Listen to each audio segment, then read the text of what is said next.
I'm exhausted. It's a heck of a win for us, man. Much needed. We had a little bit of everything over the last 2 hours in there. And when you're down 9 or 10, whatever it was, early in the second half, I think you're at a crossroads a little bit. But I thought what helped us offensively is we went smaller, like we did in the Duke game, and just started ball screening for Eric and just let him make plays for us. We had to score some to win the game. We defended enough to get out of there. Had some key stops, but I think Eric just kind of taken over, like you've seen him do before, with ball screening stuff and guys spread out. Big night for VJ Beecham. We've been waiting on this, and it was only a matter of time. Only a matter of time with VJ. I think he's kind of joined the club now, but huge minutes for him and made big shots for us. Last possession with Eric, was it go make a play if you need to take the step back? Yeah, make a play. Just, I didn't even say a word to him. He talked it out. We were having our big kind of flat ball screen. We got our bigs out just to go kind of small, just so we could open the floor up a little bit more, maybe for a drive. I think Pat was maybe up there trying to ball screen for him, but it was, do it. Go ahead and make a play. He said to me when we were doing the alma mater, he was next to me, he said, man, I owed you guys that one after missing the free throw. So, but happy for him because, he has really had to lead under tough situation, and his style of play has changed a lot since losing his backcourt mate, and was happy that he could deliver for us, and he certainly did. What about last play of regulation? What was the setup there? Last play of regulation, when he got fouled, Yeah, he drove left. it was another one where we just talked about, we were in that flat ball screen, our big coming up and kind of setting that screen from behind in the middle of the floor. We got it to him. What was it, 5 seconds, I believe. They put it down to 5.1. Sherm got up and kind of clipped a little bit, but it was one of those things where drive it and try and make a play. And the law of averages probably said you were going to get a call on that one. And I thought maybe he was in his shooting motion. I don't know about that, but when Eric is controlling things like that, I don't want to confuse him with calling something different offensively. I mean, the game was in his hands. So we did it at the end of regulation, and we did it at the end of the overtime. Mike, you've always run a confidence-giving program. Have you had to escalate that a little bit in the last couple of weeks? I think so.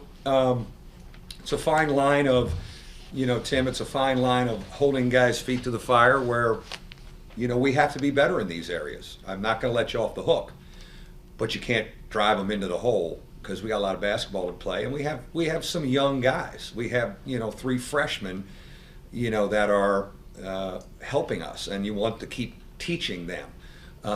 You have Zach August, I think, who has really played well, through everything, and so it's kind of been a little bit of a balance point there. I've probably been on the old guys more. I've been on those 3 guys about being able to rely on them more in all facets, and they should be able to take that. But when you're in one what we're in, you're trying to find a balance point. I don't think I ever let them leave the practice floor. If I light them up or get on guys, we never leave on that. We leave on something positive, even if I've got a fake one. VJ comes in and shoots it very confidently. Yeah. Was that nice to see? Just a matter of time. I mean, the kid's a heck of a player, and he's really shot it well in practice, and he's practiced well, and he's had some good games for us. But in league play, and he hasn't got great opportunities, but I think he's played a little bit, he's played a little bit nervous, too nervous.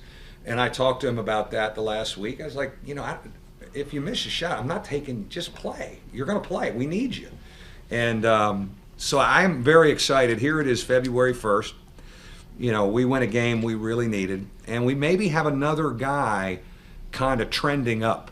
And so we're trying to figure out who we are for the ACC tournament. And now we have 3 freshmen getting more confident and they're going to get better. They're all part of it. That's exciting for me right now as we go through the month of February. Mike, what's the feeling like in there as opposed to what it would have been if that didn't work out the way? Oh yeah, that's a fine line right there, man. When you're down 10 early in the second half, I'm starting to think about my speech, and I was thoroughly confused what it would be with a game coming on Monday. You'd have been pretty wounded. You really would. And you know what? It's funny. Our guys were so, we haven't won one in a while, and they were just kind of sitting there, matter of fact. There was really no celebrating. It was, almost maybe a little bit of relief, maybe a little bit of, hey, can this get us going? And hopefully it can. You've talked a lot about getting one play, one stop late in games. You got a few of those today. How do you think that changes the confidence or mindset in late games? Yeah, we missed a few too, and I almost strangled 7 or 8 guys throughout. And we had some chances at some key stops. We're still not good enough in that area, and I ain't sugarcoating that. After we had an exciting win, we gave up some key stuff at key times.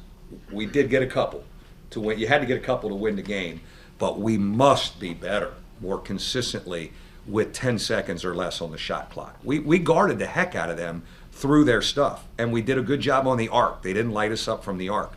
But the last 10 seconds of the shot clock, we had some amazing breakdowns, but that's not anything new. That's our problem. I don't know, we had one possession. There was one possession where they had it with 9 seconds. And I was in a timeout with them. I said, there it is. It's almost prophetic. 9 seconds. We haven't got to stop yet in single digits. Let's try it again. And I think maybe we got it that time. But we have to watch some of that tomorrow. We have to watch some of that. We have to be better there. And are we changing defenses? Do I have the right guys in the game?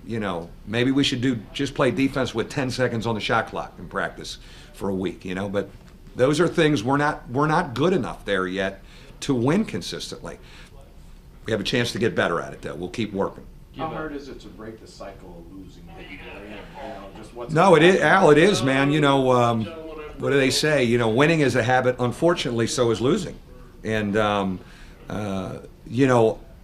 even early in the second half, when they had us down 9 or 10, I got on our backsides hard because we kind of had that look like feeling sorry. Maybe it's not our year. I was like, whoa. I need more competitors. And we got great kids, and I thought they really rose to the occasion. And Eric Pat especially kind of set the tone for us to not let us lose. And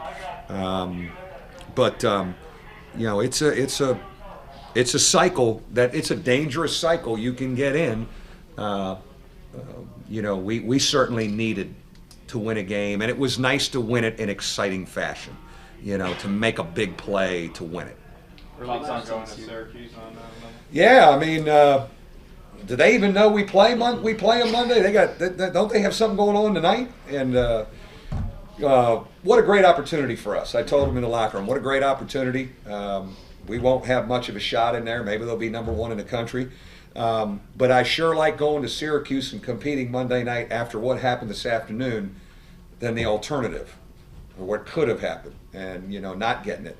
So I think we'll go up there with a positive frame of mind, with nothing to lose, and let it rip. For the last month and a half, you've constantly referred to today, not because of Boston College, but it's February 1st, saying you need to find your identity. Some more pride. We kind of broke it up. It's, we kind of said, do we have some answers by February 1st? I think we do. I think we have some young guys playing better. VJ steps forward on February 1st. Zach playing, doing his thing. Now I think we have to look at who are we by the ACC tournament.